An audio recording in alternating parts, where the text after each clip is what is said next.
भी नहीं मिली थी तो किस शिद्दत के साथ वो मेहनत कर रहा था, कौन कौन से मेथड वो फॉलो कर रहा था, कितना पागलपन उसके अंदर आ चुका था, वो तुम्हें कभी नहीं बताएगा। क्योंकि उसे ऐसा लगता है कि ये सब अगर मैं बता दूंगा तो मेरी बेइज्जती हो जाएगी, लोग तो सोचते हैं मैं बहुत सुपर टैलेंटेड हूं, मैं तो जीनियस हूं। इस वजह से कोई भी ऐसी बातें ऑन कैमरा नहीं करता, ना कहीं तुम उसकी ये सच्चाई पढ़ पाओगे, ना ये सच्चाई कहीं दिखेगी। लेकिन मैं तुम्हें बताने जा रहा हूं कि ये जो फोकस इतना सारा कर लेते हैं, इतनी सारी पढ़ाई कर लेते हैं, वो कैसे कर पाते हैं। कुछ ऐसे मेथड्स हैं मैं तुम्हारे सामने रखने जा रहा हूं, ध्यान से सुन लेना और ना फर्क आए तो कहना। दोस्तों, पढ़ना किसी को अच्छा नहीं लगता, दिमाग सबका फटने लगता है। जब भी पढ़ाई करो आधा घंटे से ज्यादा एक सिटिंग में, एक स्ट्रेच में बिल्कुल मत पढ़ना। कोई कुछ भी कहे, लेकिन तुम्हें याद रखना है कि 25 से 30 मिनट के बाद मुझे 5 मिनट का ब्रेक लेना ही लेना है। 5 मिनट्स ब्रेक इज मैंडेटरी, ये तुम्हें याद रखना है। अब क्या होगा, जब तुम 2-3 घंटे पढ़ लेते हो ना, तब मन करने लगता है कि बस यार अब किताबें बंद कर दूं, अब तो सब ऊपर से जा रहा है, अब नहीं समझ में आ रहा कुछ भी। उस मोमेंट पे मेरी ये बात याद रख लेना, तुम्हें अपना पेन लेना है और जिस रिवीजन कॉपी में तुम अपनी रिवीजन कर रहे हो उसके पीछे किसी भी पेपर पे तुम ना ऐसे ड्राइंग बनाने लगना, ऐसे ड्राइंग करने लगना। 2-3 मिनट तक तुम जब ड्राइंग कर लोगे ना, तुम्हें लगेगा यार काफी फ्रेश फील हो रहा है मुझे, मेरा वो जो बर्डन था माइंड से वो हट गया है। तुम जानते हो ऐसा क्यों होता है?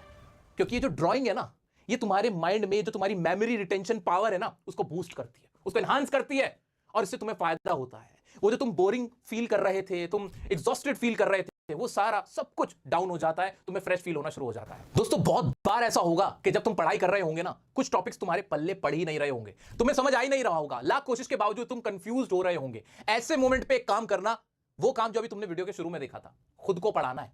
खुद को पढ़ाना है, ऐसा इमेजिन करना है कि ये चीज मेरे सामने रखी हुई है, दूसरी चीज यहां रखी है, तीसरी चीज यहां रखी है और यहां मैं खड़ा हूं, ये ऐसे है, ये ऐसे है। इस तरह से इमेजिनेशन का यूज करना है। हां, थोड़ा पागलपन लगता है, लेकिन क्या दुनिया का कोई ऐसा बड़ा काम है जिसके लिए पागलपन ना किया गया हो? जिसने भी बड़ी कामयाबी हासिल करी है उसने कुछ ना कुछ पागलपन तो किया है। तो अगर तुम चाहते हो भाई 90+ लाने, मुझे तो टॉप करना है, तो पागलपन तो जरूरी है। और पागलपन के लिए तुम्हें कुछ नया नहीं करना, बस जिस रूम में तुमने अपने आप को बंद किया हुआ, जहां बैठ के तुम पढ़ रहे हो, खुद को पढ़ाओ। सेल्फ टीचिंग, इससे बेस्ट चीज कुछ नहीं हो सकती।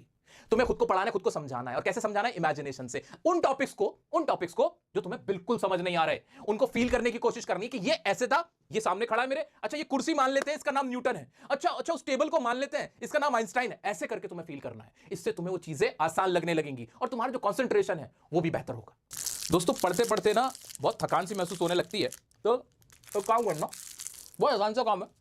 तुम्हें ना कोई ना कोई च्युइंगम या कोई ड्राई फ्रूट्स अपने पास रखने हैं। फायदा पता क्या होगा? इससे तुम्हारा कंसंट्रेशन अच्छा होता है, जैसे मैंने अभी तुम्हारे सामने करके दिखाया।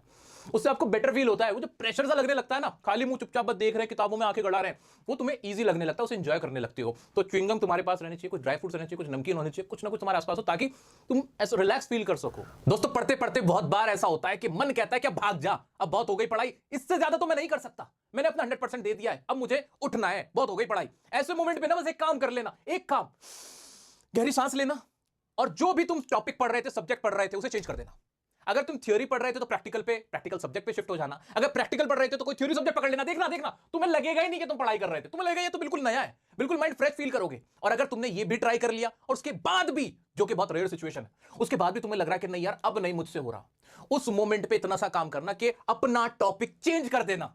मान लो थ्योरी ही पढ़ रहे थे, प्रैक्टिकल से थ्योरी पे शिफ्ट हुए, लेकिन अब फोकस नहीं हो रहा, तो जो चैप्टर तुम अब पढ़ रहे हो, चेंज द चैप्टर, वो चैप्टर बदल दो, कोई दूसरा चैप्टर पकड़ो जो शायद तुम्हें ज्यादा पसंद आता है, जो ज्यादा समझ में आता है, जो ज्यादा मजेदार है, उस चैप्टर की तरफ शिफ्ट कर जाना। लेकिन ये याद रखना कि यार यहां से नहीं उठूंगा, कसम खा के बैठा हूं, ये पागलपन सवार है, मुझे देख किताबों पे किताबें बदल दूंगा, टॉपिक पे टॉपिक बदल दूंगा, लेकिन हार नहीं मानूंगा। दोस्तों, इस मोबाइल से बड़ा कोई डिस्ट्रैक्शन नहीं है और इसके अंदर भी जो सोशल मीडिया है वो हमारे साथ खेल रहा है, तुम्हें उसके साथ खेलना है। मोबाइल चलाओ, लेक्चर्स देखो, कोई दिक्कत नहीं है, लेकिन उसमें तुम अपने व्हाट्सएप और जो तुम्हारे इंस्टाग्राम और फेसबुक के जो नोटिफिकेशन है उन्हें ऑफ कर दो। क्या पढ़ाई का टाइम है भाई? अगर सुबह खोला था तो रात को खोलूंगा, अगर आज खोला था तो 2 दिन बाद खोलूंगा, 1 महीने बाद खोलूंगा। अपने आप से वादा करो, उनके नोटिफिकेशन ऑफ करो, खत्म करो कहानी, बिल्कुल उनसे दूर रहने की कोशिश करनी है। और सबसे इंपॉर्टेंट, नींद। अगर तुम सोए नहीं हो, बिल्कुल पढ़ाई मत करना। बहुत ही कोई इमरजेंसी है, कल एग्जाम है, बिल्कुल कुछ आपको टाइम नहीं मिल पाया था, तब तो ठीक है। अगर तुम रेगुलर पढ़ाई करना चाहते हो, अच्छी पढ़ाई करना चाहते हो, तो नींद इज मैंडेटरी। कम से कम 7 से 8 घंटे की नींद लेनी ही लेनी है। बिना नींद के यहां कुछ नहीं आता। तुम्हें नींद लेनी है, प्रॉपर नींद लेनी है, और उसके बाद तुम्हें पढ़ना है। Last but not the least, जो भी पढ़ाई कर रहे हो, जब भी लगे कि यार अब मेरा फोकस आउट हुआ, अब नहीं समझ आ रहा, लिखना शुरू कर देना। जो टॉपिक पढ़ रहे थे उसे लिखना शुरू कर दो, जो क्वेश्चंस कर रहे थे, जो फॉर्मूले पढ़ रहे थे, उन फॉर्मूले को लिखना शुरू कर दो। जितना लिखोगे वो यहां लिखा जाएगा। जो किताब में लिख रहे हो, कॉपी में लिख रहे हो, वो सिर्फ वही नहीं लिख रहे होते, तुम अपने दिमाग पे भी लिख रहे होते हो। उसकी फोटो तुम्हारे दिमाग में कैप्चर हो जाती है।